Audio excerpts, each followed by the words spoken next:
Hi friends, welcome to food simple food. எல்லோரும் எப்படி இருக்கீங்க? நல்லா இருக்கீங்களா? நான் நல்லா இருக்கேன். இன்றைக்கி நம்ம ஒரு சூப்பரான ரெசிபி தான் பார்க்க போகிறோம்.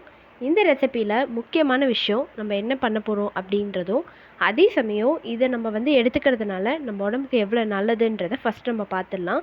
ஃபஸ்ட்டு இது சாப்பிட்றதுனால நோய் எதிர்ப்பு சக்தியை அதிகரிக்க முடியும். கேரட் சாப்பிட்றதுனால கண்ணுக்கு நல்லது, ஆனால் காடையும் கண்ணுக்கு நல்லது. ஸோ அந்த காடை ரெசிபி தான் நம்ம இன்றைக்கி பண்ண போகிறோம். இதில் பார்த்தோன்னா விட்டமின், ஜிங்க், அயன், புரத சத்து இந்த மாதிரி நிறைய விஷயத்த இது பெனிஃபிட்ஸாக வச்சுருக்கு. ஸோ எப்படி பண்ணுறது பார்க்கலாம் வாங்க. ஃபஸ்ட்டு ஒரு டேபிள் ஸ்பூன் ஆயிலை ஹீட் பண்ணிவிட்டு இதில் பட்டை, லவங்கம் இதெல்லாம் சேர்த்துட்டு இது கூடவே ஒரு 3 வெங்காயம் இந்த மாதிரி அரைச்சி சேர்த்துக்கலாம். ஒரு வெங்காயத்தை கட் பண்ணி சேர்த்துக்கலாம்.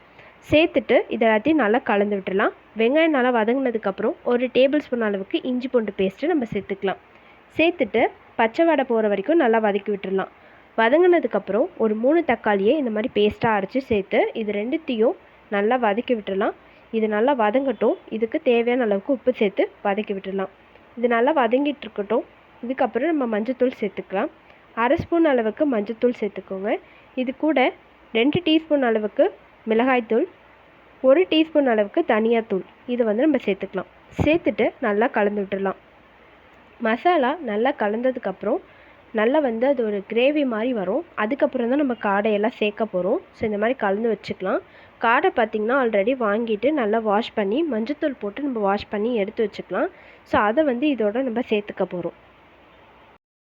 தக்காளி, வெங்காயம் எல்லாமே நம்ம அரைச்சி சேர்த்துருக்கிறதுனால கொஞ்சம் பச்சை ஸ்மெல் இருக்கும். அதனால் மசாலா சேர்த்து கொஞ்சம் தண்ணி சேர்த்து நம்ம கொதிக்க விட்டுட்டோம் அப்படின்னா அந்த பச்சை ஸ்மெல் நல்லா கம்ப்ளீட்டாக சரியாயிடும். அதுக்கப்புறம் நம்ம காடையை சேர்த்துக்கலாம். இந்த காடை பார்த்திங்கன்னா சிக்கன் மாதிரியே தான் இருக்குது. ரொம்பவே சூப்பராக இருக்குது. இன்னும் கேட்டால் இது நல்லாவே சாஃப்டாக இருக்குது. ஸோ பார்த்திங்கன்னா நான் காடை இது 4 காடை. ஸோ அதை தான் இந்த மாதிரி கட் பண்ணி வாங்கியிருக்கேன். இந்த மாதிரி மசாலா கொதிச்சதுக்கப்புறம் நம்ம இதோட சேர்த்துக்கலாம். சேர்த்துட்டு நல்லா காடையோட மசாலா செய்கிற மாதிரி நம்ம நல்லா கலந்து விட்டுடலாம். ஸோ கலந்து விட்டோம் அப்படின்னா இது நல்லா வேகிறதுக்கு ஹெல்ப் பண்ணும். ஸோ நல்லா கலந்து விட்டுருக்கோம். இன்னும் கூட கொஞ்சம் தண்ணி வேணும்னா நம்ம சேர்த்துக்கலாம். இப்போ நான் சேர்க்கலை. ஸோ கொஞ்சம் கருவேப்பிலை சேர்த்துக்கலாம். சேர்த்துட்டு நம்ம நல்லா கலந்து விட்டுடலாம். இந்த கருவேப்பிலையை நம்ம ஃபஸ்ட்டே சேர்த்துருக்கலாம். இப்போ ஏன் சேர்த்துருக்கேன் அப்படின்றதுக்கான ரீசன் நான் சொல்லிடுறேன். இந்த கறியோடு சேர்ந்து இந்த கருவேப்பிலை நல்லா வேகும். ஸோ இது ஒரு விதமான நல்ல ஒரு ஸ்மெல்லை கொடுக்கும். அதே சமயம் டேஸ்ட் ரொம்பவே நல்லாயிருக்கும். ஸோ அதனால் கலந்து விட்டுட்டு இன்னும் கூட ஒரு 1/2 கிளாஸ் அளவுக்கு தண்ணியை சேர்த்து நம்ம கொதிக்க வச்சுக்கலாம். ஸோ காடை வேகிறதுக்காக. ஸோ இது இந்த மாதிரி நல்லா கொதிக்கட்டும். கொதித்து நல்லா வெந்ததுக்கப்புறம் நம்ம ஸ்டவ் ஆஃப் பண்ணிக்கலாம். இப்போ பார்த்தீங்கன்னா தெரியும், நான் ஃபஸ்ட்டு சேர்த்ததுக்கும் இப்போ இருக்கிறதுக்கும் கொஞ்சம் நல்லாவே டிஃப்ரென்ஸ் இருக்குது. இந்த காடை அப்படியே வேகட்டும். இதோட ஹெல்த் பெனிஃபிட்ஸை அகெயின் நம்ம கண்டினியூ பண்ணலாம்.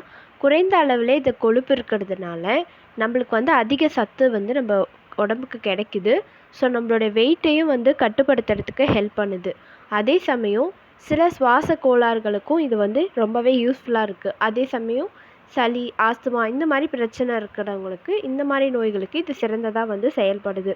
இதில் விட்டமின் ஏ இருக்குதுன்னு சொல்லியிருந்தேன். ஆக்சுவலி இது கண்ணுக்கு நல்லது அப்படின்னு நான் ஃபஸ்ட்டே சொல்லியிருந்தேன்.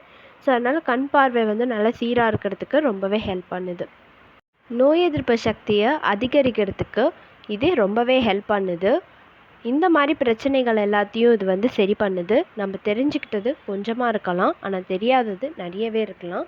ஸோ இந்த மாதிரி ரொம்ப ஒரு உடம்புக்கு சத்தான ஒரு பொருள் இந்த காடை. ஸோ மிஸ் பண்ணாமல் சமைச்சு சாப்பிட்டுட்டு எப்படி இருக்குன்னு சொல்லுங்கள். இதில் ஃபைனலாக நம்ம மிளகுத்தூள் சேர்த்து நல்லா கிளறி கொடுத்துட்டு கொத்தமல்லி தூவி இறக்குனா சூப்பரான சுவையான காடை கிரேவி ரெடி ஆயிடுச்சு. இந்த வீடியோ உங்களுக்கு பிடிச்சிருந்தா லைக் பண்ணுங்கள், ஷேர் பண்ணுங்கள், கமெண்ட் பண்ணுங்கள், சப்ஸ்கிரைப் பண்ணிக்கோங்க. Thanks for